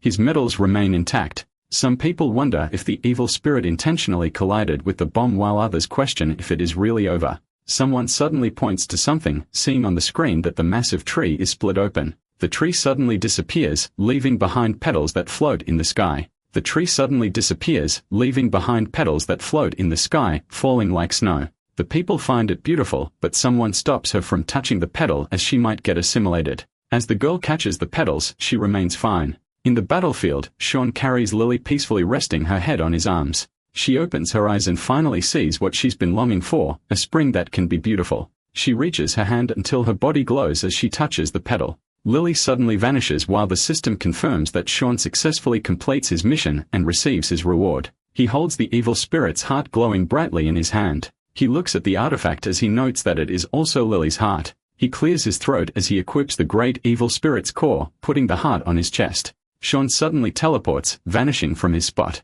People are elated as they celebrate humanity's victory against the great evil spirit, while the remaining human flowers suddenly glow. A strange thing happens as human flowers are reverted back to humans. Most people were stunned by the scene, but only a few realized that the human flowers who were nuked were all human. Meanwhile, people's opinions are divided online, where some support the nuking of the city while others are not. Shortly, the live broadcast and online discussions about the recent incident have been removed. At the Federal Union headquarters, Councillor Walter informs Joel that they are in an awkward position and suggests that they provide an explanation about what happened to the public. Joel is deep in thought, while Walter silently notes that the casualties from the incident were too little to drive Joel away from the chairman position. Suddenly, Counselor Song speaks for Joel and mentions that the solution is simple as he mentions about Sean. Although they all agree to the nuclear strike, Song suggests putting the blame on Sean. Walter can't understand why Sean is brought into the conversation since he was nowhere to be found. Song insists to put the blame on Sean and unnecessary sacrifices could have been avoided. He adds that it is still Sean's responsibility to defend DA City after spending so much resources on him, stressing that he has something to do with the recent tragedy in DA City, rendering the boardroom speechless. In a flashback, Song volunteered to deal with the board members, but Joel was worried more about the fact that they lacked high-end fighters. He suddenly asked Song about the Rising Sun project with a sinister aura. Song shared that there had been rapid advances to the project since the success with Subject 268 as long as they didn't reach the neo-human state, prompting them to discover that they could merge monsters and humans. Song enticed Joel that they would be responsible for sending humanity to a higher level. Since they could give humans the powers of monsters, they could consider themselves as gods. As his arrogance fades into silence, a map of the monster resistance frontlines is displayed that spans multiple continents. Before the masked man's assault, only monsters from secret realms roamed the frontlines and destroyed strongholds across human territories. That said, the monster resistance frontline is also called as the source of disasters. Only when Sean appeared that humanity was able to set foot to the frontlines and shrunk the land through inexorable means like a wrath of God. Within the dense forest of the frontlines, special forces stand before a massive portal. One of the masked who will break the news about Commander Zhong's death to his daughter. The other soldier tells him to do it since he has known their leader longer. A silhouette appears from the portal, prompting the soldiers to hold their breath as their leader comes out. One soldier quietly notes her strength as she defeats a level 7 monster from a special realm equal to her rank in just 30 minutes. Lena, Commander Zhong's daughter, comes out of the portal. Her piercing eyes stay locked forward. She asks her subordinates why their expressions look strange, prompting one soldier to hesitantly report the appearance of a disaster-class monster in DA City. She asks if it has been dealt with, prompting the soldier to reveal that her dad's heroic effort caused him his life. Lena walks past them unfazed and tells them to proceed to the next realm, rendering the soldiers speechless. As they walk through the dense forest, the soldiers wonder if she is okay and remember she is known for being emotionless. Lena suddenly warns to deploy them to Redemption Camp if they don't stop talking. Secret realms appear faster at the front line, so stronger teams like Lena's are sent more often to suppress them. The soldier offers her company this time as she enters the portal to the next secret realm, feeling like they are only her cheerleaders. Lena turns to him, asking if he is looking down on her. He instantly backs off and denies her assumption. Lena continues to approach the portal, slowly entering it calmly. The soldiers sigh in relief after their leader is gone and praise her willpower. One of them likens Lena to a monster who has no emotions and knows no pain. Inside the secret realm, Lena walks alone, her energy crackles around her spear. Her surprise displays as her eyes widened, seeing dead monsters and thinking the team already arrived before her. Lena suspects that the monsters were cut down by the same sharp weapon, wondering if the culprit came in alone like her. Something suddenly catches her attention, prompting her to bolt away from her location. Her alert eyes display a sharp awareness, seeing a monstrous shark hybrid. A group of sharkmen attack Sean in the corner, while Lena can't take her eyes off of him despite a low-level looking fight. She notices that Sean is wounded so severely that an ordinary person would not survive, but she notices that he is keeping up with the monsters with the help of various techniques. Her energy crackles around her spear as she bursts boldly into the scene. She grips her spear as purple energy crackles, then strikes with explosive force. Lena steps in between the sharpmen and Sean, ready to defend him. Her purple blade slashes, striking the monster violently. The other sharpmen are stunned as she swiftly pierces another who dares to charge at her, slashing the monster's head. She proceeds to cut down the last one, leaving herself surrounded by dead sharpmen. Lena suddenly bombards Sean with questions about who Guy is until something alarms her. His weakened state displays until he falls into the ground, losing his consciousness. Lena thought he was a worthy fighter, but turns out he became a burden after he fainted. Suddenly, more sharpmen emerge from the lake ready to fight Lena. She finds the situation annoying, preparing to deal with the monsters with her spear. Surrounded by purple energy, her father's image flashes in her mind, and her eyes sharpen and commands all monsters to die. Her energy overpowers the cave, while her subordinates patiently await for her. One notes the realm's low energy while another suspects their leader's rage is unleashing because of her dad's death. They wonder if she inherited her father's boldness, admitting they couldn't face a disaster-class monster like he did, knowing it took surviving near-death trials to gain such power. They stop blabbering as their leader is about to return. Lena comes out while carrying Sean, prompting the soldiers to express their confusion. Across the front line are many small military cities with populations under 100,000, where a quarter are hunters and the rest support the war effort. Hunters blend into the daily lives of the people, but most medical hunters avoid staying long, leaving medical duties to trained human professionals due to their low numbers. Sean lays on a hospital bed as the doctor confirms that he is safe but wonders what he did to sustain such fatal injuries. All of his organs were severely damaged to the point that not even an average hunter, let alone a normal human, could survive it. Lena listens intently as the doctor described Sean as someone terrifyingly strong. He also reveals that his body emits a level of radiation a normal person can't handle, and the scar on his face was caused by it. The doctor explains their plan to treat his radiation safely, support his recovery, and possibly remove his facial scars. A significant figure suddenly arrives and notes that Sean can already leave the hospital. Jen, the highest-ranking military commander, appears, catching both Lena and the doctor by surprise. Still in the headquarters, a broadcast announces the Federal Union's arrival and declares the crisis resolved. The broadcaster asks everyone to pay respect of the highest degree to the heroes that sacrificed themselves to the disaster. Focusing on Commander Jen, JYN softly comments that he died with honor. Lena bows her head and agrees with him. JYN shares that dying on the battlefield is their destined end and expresses a wish to meet the same fate. He also informs Lena that many reporters wanted to interview her, but he refused out of respect for her as she mourns her dad. Jen validates her dad's decision and notes that he would make the same choice, calmly noting that her anger stems from her guilt. He quietly walks away until he suddenly tells her to consult Sean about the issues she is having with battle once he wakes up. He tells her that anyone who controls the sword that Sean wields is bound to be interesting. Jen is pertaining to the flying crow. Lena asks about the sword and realizes Jen knows his identity, but he walks away, leaving her with unanswered questions. Her confused state displays, accepting the fact that she needs to wait until he is awake.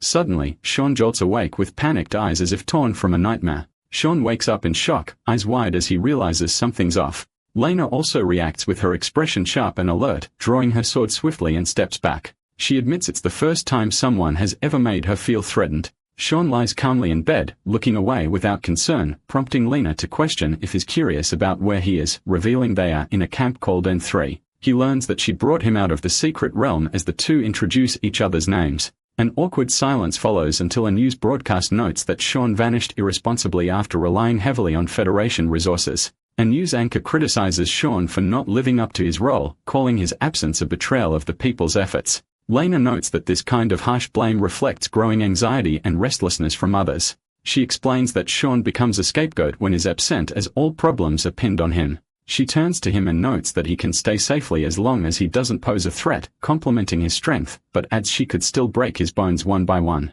Sean calmly replies that she wouldn't be able to do that, confidently telling her she can't beat him even if she tried. Her expression shifts with irritation as she grits her teeth, saying she'll look forward to the day they fight again. She turns away and says she has no more time for him and must now clear out the next secret realm. The soldiers question why the High Commander brought Sean back and whether he's someone important. Speculations rise about Sean's background, but no one knows who he is or why the commander helped him. One of them recalls hearing Sean's name on television before. Another comments that the captain looks furious and it's obvious she's trying to suppress her anger. A soldier notices Sean stepping out into the hallway, asking why he's up so soon and where he's headed. Sean says he's going to the secret realm and surprises the others who question his condition, revealing his body is overwhelmed with the great evil spirit's energy and craves battle to survive. Sean notes that he can absorb a monster's energy to heal himself as long as he keeps killing. A soldier warns that Sean needs a team to enter the secret realm until someone tells them to let him go.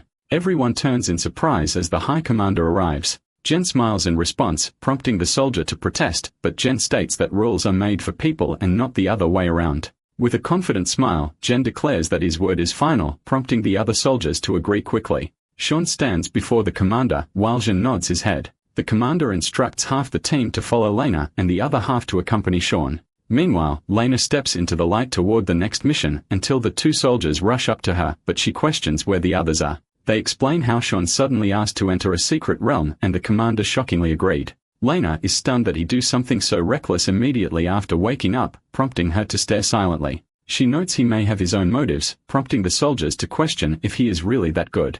Meanwhile, the other soldiers discuss Lena's elite background and her talent with lightning. The soldier asks if Sean has any secret connections to the commander, but he denies it instantly. The soldier realizes that he could not be related to their commander who is legendary. He suddenly shares that the High Commander is known for having bat-like senses and powerful vision. He adds that the commander has fought alongside Sean in the front lines, proudly sharing how the commander once fought with the now disbanded monster resistance army. Sean silently asks how long ago that was, recalling how he led thousands into the early battles between humans and monsters. During those times, monstrous creatures attacked endlessly, forcing humans into a brutal survival struggle. Many perished, but the survivors evolved into elite warriors, spreading over the land like falling meteors and setting up towns where they gather people together. The group suddenly arrives at a massive portal which leads to the secret realm. The two soldiers offer to follow Sean into the secret realm as they are eager to fight again. Sean questions if they really think he needs help, politely declining that he'll be fine on his own. Sean walks through the portal, admitting he prefers realms that reek of monsters. His expression darkens, knowing that he can lose control and kill freely as he transforms into his monster form. Meanwhile, a snarling beast lunges forward, part of a pack of shadowy wolves. Sean faces them in full monster form, gripping his sword and murmuring his time limit. He acknowledges that his body is still injured from the nuclear bomb and can only hold this form for 3 minutes, but it is more than enough. He disappears and charges directly at the beasts until slashes erupt across the scene as the monsters are caught off guard. Sean tears through them with ease while the monsters fall around him. The corpses begin to glow as energy rises from their bodies, prompting the energy to flow through him. He explains that the heart of evil spirit is absorbing their life force, rapidly healing his body and extending how long he can remain in monster form. Outside the portal, the soldiers wonder about Sean's well-being, while one jokes that is probably just squatting near the entrance. The portal glows while Sean calmly steps out and is completely unharmed. The soldiers are shocked that Sean exited the secret realm so quickly, asking if he dealt with the boss inside while Sean casually says he did. Sean admits he's unsure and everything inside was too weak to feel like a real boss fight. Sean identifies monster parts as boss drops, which are useful for making arrows, realizing he cleared the realm in just 17 minutes and notes is faster than Lena. One of them remarks that Sean's strength might be twice as high as theirs. Sean moves on and tells them to go to the next secret realm, which he instantly finishes and asks to move on to the next. He walks out of the next portal again, looking for the next challenge. A close-up shows a fresh footprint stamped into the soil. The other group reports that the teleportation array has failed and the realm has already been cleared, observing the fresh footprints and concluding it was the same group as theirs. Suspicion falls on Sean, who left the camp with them earlier, while the other speculates that it might have been a powerful team from another camp.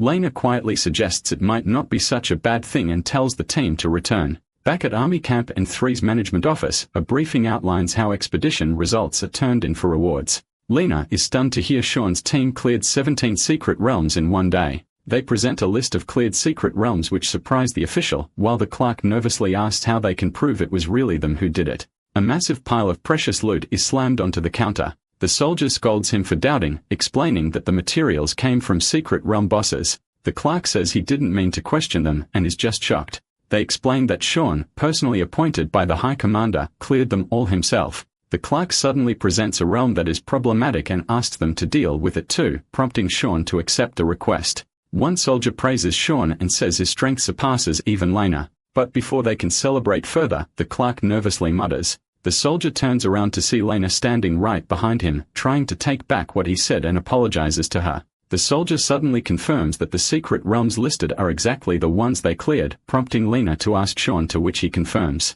She admits that now she understands why he was so confident even while lying in bed before, prompting Sean to quietly wonder why she is so vengeful. Lena also takes on the same request, which is the 6th-ranked secret realm, challenging Sean for a race to see who clears it first. The two teams set off, tension rising between the rival captains. One soldier laughs and tells Sean that he's awakened Lena's competitive side. Sean reflects that this secret realm finally helps him understand why the system sent him to the human-monster front lines, recalling a critical moment from his past life after the Great Evil Spirit incident. As he lowers the paper, one soldier suddenly recognizes his expression and sword, prompting him to remember where he saw him. At Army City, No. 3's command center, Jen learns that Sean might be the same person who killed a whole company in DA City, prompting the soldier to confirm his report. He believes it's no coincidence that a wanted criminal is fighting on the human-monster frontlines, emphasizing that Sean's sword is identical to the criminal and he likely escaped. The soldier concludes that the unlikely coincidences must mean it's the truth, although unsure how Sean traveled so far.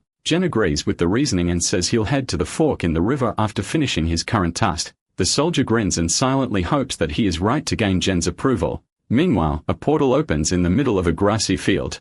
Lena's subordinates try to convince her to let them join her. Silently, she senses that they are worried about her after 2 teams went missing, ignoring them as she walks toward the portal. Suddenly, she turns around and orders them to follow her. She declares that whatever happens inside is between her and Sean, and they should not interfere, rendering him speechless. The portal glows under the open sky. While the soldier wonders why Shen hasn't shown up as promised, he suddenly decides to enter the portal himself first as a gust of wind swirls as it closes. The team emerges into a vast underground space surrounded by shadows. One team member tests the air with his magical hands, while the others comment that a strong monster in this enclosed space would be dangerous. The tunnel ahead grows darker and more ominous. While the team advances cautiously through the dim underground path, a sudden noise echoes. They sense an overwhelming number of monsters and question the realm's difficulty. Dozens of crocodile-like beasts charge toward them in a tight cluster until Lena moves forward as she unleashes her lightning. The crocodiles reveal their menacing expression while Lena orders her spear to pierce the monsters. Her blade crackles with lightning as she unleashes a powerful strike. Lena stands confidently after her attack while the shockwave slices through the tunnel and shreds enemies in its path. A soldier is amazed that so many monsters were defeated with a single hit. Lena explains the monsters were simply clustered in a line due to the tunnel's layout, prompting the soldier to tell Sean that she is going all out and difficult to beat. Sean reflects on how meaningless it is to compete over monster kills or the boss's life. The group continues through the empty tunnel. While they note that they've walked for over 10 minutes, but the second wave of monsters are not appearing, they suddenly pause until Lena notes that 2 teams were lost in the secret realm, but no bodies or gear have been found. A soldier suggests they might have died in the first wave until someone asks if they heard anything. Soldier confirms he heard nothing and hopes it's not another monster wave. The squad halts and stays alert until a strange sound echoes from deep within the tunnel. The rumbling intensifies as a massive crocodile beast bursts from the shadows with a roar. A soldier panics and says the monster is so big it's blocked the entire passage.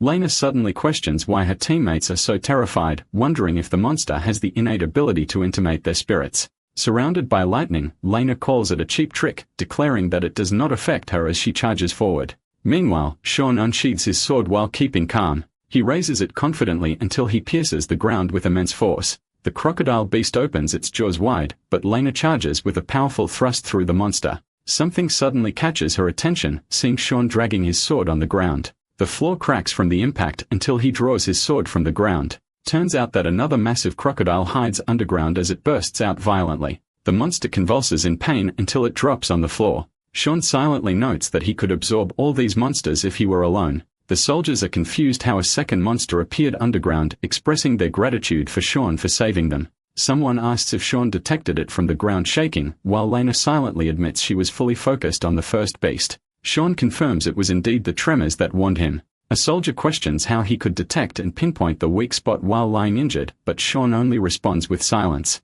In his head, he explains it was due to frequency resonance and a skill that mimics the echo of an eye. The soldier stops asking questions and confirms both monsters were finally dealt with thanks to Lena and Sean. However, Lena declares they were not the bosses, saying that the secret realm treasures will appear if they were. She also notes that the teleportation array hasn't opened either. The soldier is shocked, wondering what kind of being the actual boss could be. Lena warns the group to stay close and not wander off, while the soldiers apologize for being a burden. Lena walks away and insists that they are a team, increasing her subordinates' morale. The group approaches a massive sealed door, prompting them to suspect a real boss lies beyond it and feels a bad omen about opening it. Lena tells the rest to stay outside while she and Sean go in, while the squad reminds her not to take unnecessary risks. They grip the valve tightly to open the massive door until dust explodes outward as the gate releases. They enter the smoky chamber cautiously until the chamber shakes as the door seals behind them. Lena and Sean walk together and ready their weapons until a large claw steps forward from the darkness. Lena is surprised as she notices that the footsteps are too light. A humanoid beast emerges and towers with muscle and menace.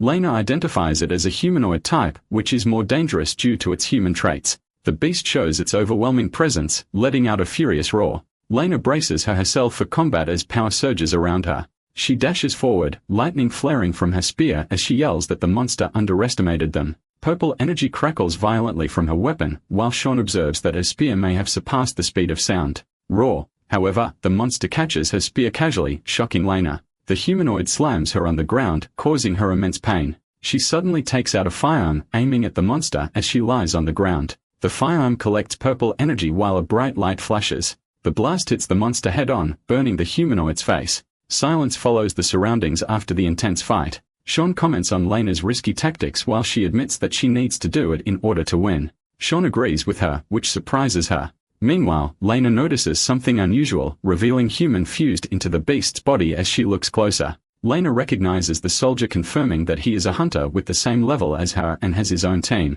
Her shock makes her wonder what's wrong with the realm until more humanoids begin to emerge from the shadows. Sean tells her to leave the right side to him. The monsters charge in with a roar. Sean and Lena leap into action, ready to face the next threat. Lena rises with her spear that is surging with lightning energy, electrifying the monsters on the ground. A blast of purple lightning cuts through the chaos. Lena lands in the center as she unleashes a circular shockwave. A monster sneaks up on her, but she blocks it with her spear. Lena spins her spear, striking the monster and floods it with lightning. The monster drops dead, while she notes that their strength and agility have increased dramatically. However, they are still just monsters without intelligence. She narrows her gaze, seeing Sean fighting off multiple enemies with swift strikes. A monster lunges at him, but he dodges and counters. He slashes the humanoid without hesitation. His eyes narrow as he locks in his next target. He slashes forward as he cuts through the monster's chest. Humanoids lie on the floor while remaining monsters stand in disbelief. Meanwhile, Lena confirms all these monsters were once professionals who attacked the realm. She expresses her disbelief until Sean senses something strange. An altar suddenly emerges, prompting the humanoids to notice quickly. The monsters suddenly kneel in front of it, causing Lena to fear what they are trying to summon. The pillars suddenly glow until sinister eyes appear. Jen gasps in shock, feeling suffocated just from the eyes watching her. She knows they must stop the ritual before something horrific emerges, striking down the humanoids with a spear. The ritual suddenly stops while the altar continues to glow. Shortly, the eyes narrow their gaze until they close completely. The altar suddenly vanishes along with its energy while Lena wonders what they are trying to summon and why the eyes targeted them. Silently, Sean knows that they just encountered the demon god from the void and was only looking at him, revealing that they are old acquaintances after all. Afterwards, the team finally exits the portal and returns to the grassy field. The soldiers praise their leader and Sean for clearing the realm so quickly. Lena says they'll discuss it later as she must report to the commander, rendering the others speechless and confused. Suddenly, Jen tells her there is no need as he has arrived already, shocking everyone except Sean. The soldier is excited as he greets the commander, seeing the commander with a squad behind him. Another soldier stammers after the commander brought the law enforcement with him. The commander tells them not to worry, but he turns to Sean and says that the matter concerns him. Jen reveals his identity as the criminal who massacred the investment firm at DA City, shocking Lena and the soldiers. Some remember the name, realizing it sounds familiar, until the soldier confirms Sean's identity after doing a background check on him. Lena is shocked while Sean lowers his head, confirming his identity. The soldier is proud of himself after knowing that he is right. Sean asks if they plan to arrest and bring him to Star City. Jen states that fugitives must be apprehended, but he suddenly pauses. The commander notes that the federal law is after him, and it has nothing to do with N3 Military City, shocking the squad behind him. The commander says he understands Sean's decision and would have done the same, adding that he'd do more if push came to shove. He asks that no one speak of what happened today. Otherwise, he will ask them to leave the city. Silence fills the surroundings until Lena steps forward and asks to speak with Jen. A soldier wonders what exactly did their leader and Sean see in the secret realm that makes them so anxious. The soldier wants to know, but he is afraid to ask Sean after learning about his identity. Meanwhile, Lena explains the situation and asks the commander about the altar and the monster's worship. JYN simply responds that they are called monster gods. Lena questions the idea of gods among monsters and is surprised they could even have one. JYN explains how countless teams work the front lines, yet humanity has never broken through because of the source. He likens it to stopping a river at its mouth without removing the source, and the problem keeps coming back. Lena asks why they haven't exterminated the source yet. He reveals the source is the monster god or possibly the altar's owner. He also explains these gods are powerful beings whose aura alone can spawn endless secret realms. Lena reflects on how just the aura from their bodies makes humanity's struggle seem pointless. Jen admits humanity is like lambs to the slaughter and says only one person can kill a monster god. Lena's expression hardens as she remembers the masked man. He warns that a sea of monsters might come if the ritual they found is completed, saying that the sea will overwhelm the front lines and bring disaster. Lena reflects on how even the masked man couldn't withstand the monster's aura and worries what price they'll have to pay. Shen instructs her not to clear out secret realms now and fears this new wave won't be so simple. Shen also reminds her to take a vacation and warns that living like a machine will eventually break her, prompting her to protest quietly. The commander orders her to bring Sean along when delivering letters, suggesting that she helps him conceal his identity, asking her to prepare a mask for him. Meanwhile, in a vast desert, a powerful armored train races across the dusty landscape. Lena and the soldiers sit and rest during transit, while Sean sits in the corner with a mask on his face. The soldier asked him how it feels to ride the front line's armored train. He explains the train's strength and reliability despite its clunky appearance. Another soldier groans, saying he's heard the same speech too many times. Someone mentions they'll arrive at Army Camp M too soon, but wonders why letters can't just be sent digitally. The bald soldier argues some files are too sensitive and can't be sent through radio or internet. Suddenly, a loud noise goes off inside the train, prompting them to stand up and see humans driving next to them. A soldier mans the heavy gun as he prepares for battle. He scolds Camp M2 and says they are so slow clearing realms that even the monsters have escaped. Meanwhile, it is revealed that monsters will escape and humanity will fall if secret realms aren't cleared in time. The military vehicle races across the desert while a soldier stands armed with a bow. Several terrifying monsters charge toward them with glowing red eyes while a soldier curses the higher-ups as he is furious that so many monsters escaped unnoticed. He yells that he's run out of arrows until he pauses after seeing something above. A monster lunges toward him as he braces for impact until a blazing shot is fired from the distance. A massive explosion erupts while the soldier's relieved as he sees reinforcements. He notices the armored train in sight while a machine gun continues to strike. However, the bullets are aimed at the vehicle's wheel, causing the rear to lift and the soldiers to panic. The soldier is confused why the reinforcement hit them instead until a giant bird screeches. The winged monster dives aggressively, landing violently into the ground. Suddenly, the bird's head blasts, instantly dying as it drops into desert. The soldiers crash on the ground while one of them realizes that the reinforcements were actually trying to save us. The train continues to rush until the group bolts out of the window. They immediately run through the desert, but the soldier tells them to stop as there are too many monsters. He suddenly pauses, seeing the wolves die with their sharp weapons. The fight intensifies against the monster as the soldier noted how strong the reinforcements are. Lena's lightning crackles around her as she swings her spear, while Sean annihilates his enemies in quick slashes. The soldier is shocked to see their strength. After Lena's purple lightning bolts through the wolf, she orders to take the wounded soldiers to the train and carefully clean up the battlefield, and they promptly comply. The approaching soldiers thank them and ask if they are from N3 military, surprising the bald soldier that they know where they are from. The other soldier from a different battalion called M3 tells them that they have heard about their squad before. The soldier points out Sean whom they haven't heard of before, catching the other group off guard. The bald soldier confidently introduces Sean and points out how strong he is, prompting the soldier from M3 to respond that he will be as famous as Lena in the future. The M3 soldiers explain that monsters suddenly appear out of nowhere while doing their usual secret realm routine, and they were 15 originally.